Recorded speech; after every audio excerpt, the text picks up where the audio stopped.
오디션 지정 대본 같은 경우는 대본이 한정적이잖아요. 그 뭐 몇 페이지 되는 정도의 대본이고 간략한 설명 정도가 들어있을 거예요. 그랬을 때 캐릭터를 구축하는 방법은 저 같은 경우는 일단 제일 먼저 대본을 정독을 하면서 이 역할이 이 장면에서 목적과 의도가 뭔지를 찾아내요. 그래서 이 목적과 의도를 얻어내는 수단 자체가 지금 대본에 나와 있는 액션들이거든요. 대사나 지문.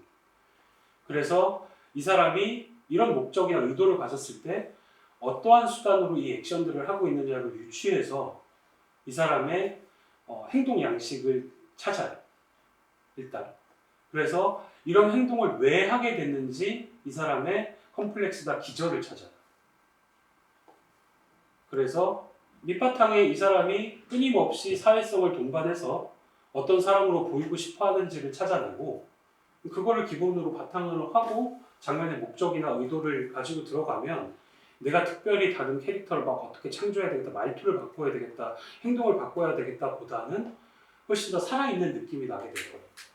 왜냐하면 모든 사람들이 밑바탕에 어떤 것들을 깔아놓고 어떤 순간에 그걸 원하는 것들을 얻어내려고 하기 때문에 전체적인 대본을 가지고 캐릭터 구축할 때는 훨씬 더 많은 노력들이 필요하고 시간들이 필요한데 그 관련한 것들을 이전에 이로운 영상에 올려놨으니까 찾아보시면 될 것 같고 짧게 내가 분석해야 될 때는 이 액션을 통해서만 분석을 해야 되기 때문에 유추할 수 있는 캐릭터 컴플렉스, 기저 이런 것들을 찾아서 캐릭터 구축을 합니다.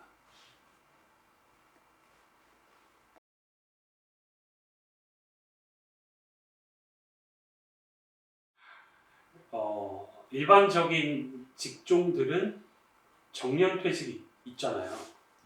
그렇죠? 근데 얼마 작년쯤인가 재작년쯤인가 제가 좀 감동적인 뉴스 기사를 본 적이 있는데 거의 정년퇴직 몇 년 안 남긴 분이 열심히 공부해서 공무원에 합격했던 뉴스 기사를 봤어요. 다른 일을 하시던 분이 정년퇴직을 몇 년 안 남겼는데 그 분은 어찌됐건 내가 이 시험에 도전을 해보고 싶었던 것이고 그래서 이걸 통과해서 다른 사람들은 아유 그거 해봐야 뭐 4, 5년 정도밖에 못할 거를 왜 그렇게 열심히 하냐 했겠지만 그분은 정말 열심히 해서 그 나이에 합격을 한 거예요. 앞서 말했지만 배우는 정년퇴직이 없어요. 내가 스타, 뭐 하이틴 스타가 되겠다 그러면 보통 나이대들이 10대 후반에서 20대 초중반이니까 늦은 나이일 수 있겠죠. 근데 배우는 역할이 다양하잖아요. 그 어린 나이 친구들만 나오는 게 아니기 때문에 경쟁력에 대해서는 실력, 매력, 인성 이런 것들이 명확히 갖춰진다면 경쟁력은 어느 나이건 생긴다고 생각해요. 모델 쪽 봐도 요즘에 또 뭐 주목받고 있는 키워드들이 약간 그 노년층, 중장년층의 모델들, 실버 모델들이 주목을 또 받고 있기 때문에 뭐 시장성이 없다라고 말할 수 없어요. 그리고 경쟁력은 뭐 많이 열려 있고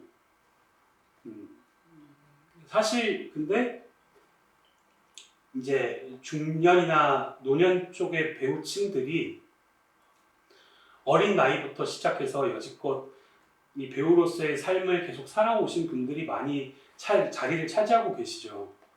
그분들보다 더 뛰어난 실력과 매력과 인성을 가지시면 경쟁력이 있을 수 있죠. 좀 더 노력해야 된다고 생각해요. 실제적으로 좀 더 현실적인 말씀을 드리자면 대부분 배우 기획사에서 찾는 나이대가 굉장히 어린 나이대예요.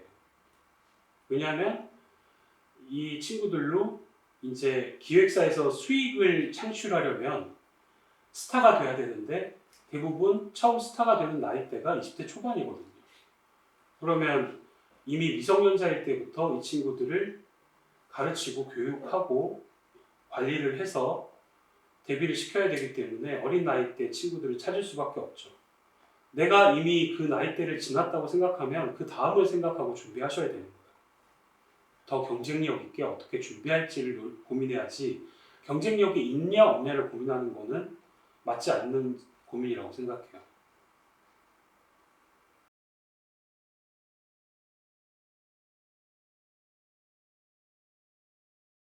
일단 대면과 비대면을 나눠서 설명을 해드리자면 대면 오디션의 대부분이 이 겪는 힘듦은 긴장도라고 생각해요. 저는 첫 번째로 긴장도를 어떻게 해소할 것인가에 대한 고민들을 좀 하실 필요가 있고, 그거를 뭐 이완시키는 호흡법을 통해서 할 수도 있고, 아니면 또 뭐 다른 나의 자존감이나 자신감을 올려주는 훈련들을 통해서도 할 수 있고, 결론적으로 합쳐서 생각을 해보면 이 게임이라고 생각을 하시면 더 좋을 거예요. 오디션을. 게임, 놀이. 이 놀이의 주도권을 누가 잡느냐를 잘 생각해 보면 좋아요. 내가 어떤 놀이의 주도권을 갖고 있으면 직원 이기건 크게 상관없거든요. 주도권을 내가 이미 갖고 있기 때문에. 근데 이미 주도권을 상대한테 넘겨준 상황이면 이겨도 찜찜하고 저도 찜찜해요. 그래서 오디션 들어갈 때부터 사실은 내가 주도권을 갖고 있기 때문에 내가 이 작품이 마음에 안 들어서 안 하는 거지, 니네가 나를 마음에 안 들어서 할 사람들은 아니야.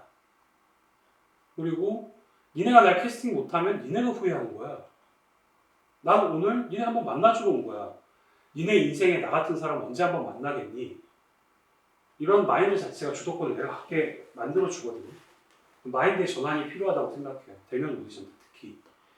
대부분이 선택받기 위해서 들어오기 때문에 그런 쪽의 선택들보다는 내가 주도권을 갖고 들어가는 쪽이 훨씬 더 선발하고자 하는 사람들에게도 매력적으로 보일 거예요.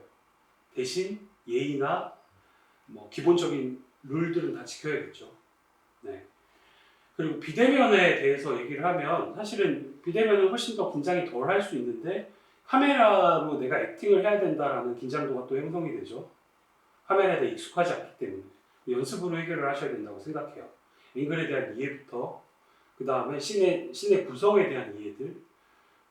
그래서 내가 이 카메라 앵글 안에서 어떻게 액팅하는 게 더 효과적인지에 대한 이해들이 조금 더 생기면 아마 긴장도가 좀 내려갈 것이고, 비대면 오디션을 할 때는 어찌됐건 영상으로 나의 연기가 평가되는 거기 때문에 영상 안에서 해야 될 것들을 명확하게 해주시면 된다고 생각해요. 카메라 안에서.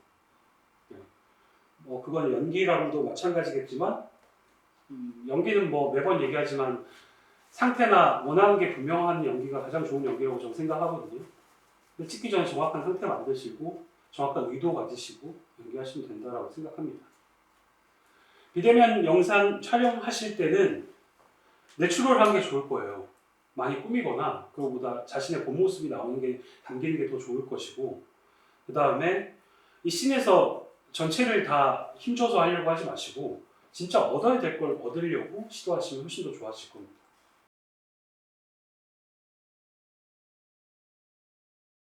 대본에 따라 다르겠지만 주로 시선을 잡고 연기하시는 게 좋을 거예요. 왜냐면 그 액팅이 있으면요, 그 안에서 어떤 액팅? 대본 안에서의 움직임이라든지 그 상대 시선을 명확하게 해두고 하시면 좋죠. 그 상대가 이동하는 지점마다 시선을 정확히 두시면 좋고.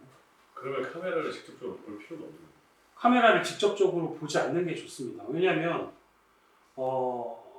영상 기법 중에도, 그러니까 살인의 추억 같은 경우에는 마지막에 송강호 배우님이 카메라를 직접 보잖아요. 네. 그 직접 보게 찍은 이유는 관객들이 환기시키기 위해서요. 놀라게 하기 위해서. 왜냐하면 나 지금 널 지켜보고 있다. 이 느낌이었거든요. 니네 어딘가에 분명히 범인이 있을 거야. 사람들은 영화나 드라마를 볼 때 관찰자의 시점으로 사실은 보는 거기 때문에 배우가 카메라를 직시하는 순간에 서로 마주보게 되는 거거든요. 불편함을 느껴요. 내가 마치 이 작품이 일원이 된 것 같은 느낌이 드는 것이고. 그래서 비대면 영상 촬영하실 때 카메라를 직접 보는 경우가 되면 보는 사람들이 집중도가 깨지겠죠. 그래서 상대방의 위치를 정확하게 정하고 그 위치에다가 액팅을 하는 게 보는 사람이 훨씬 편하게 볼 수가 있어요.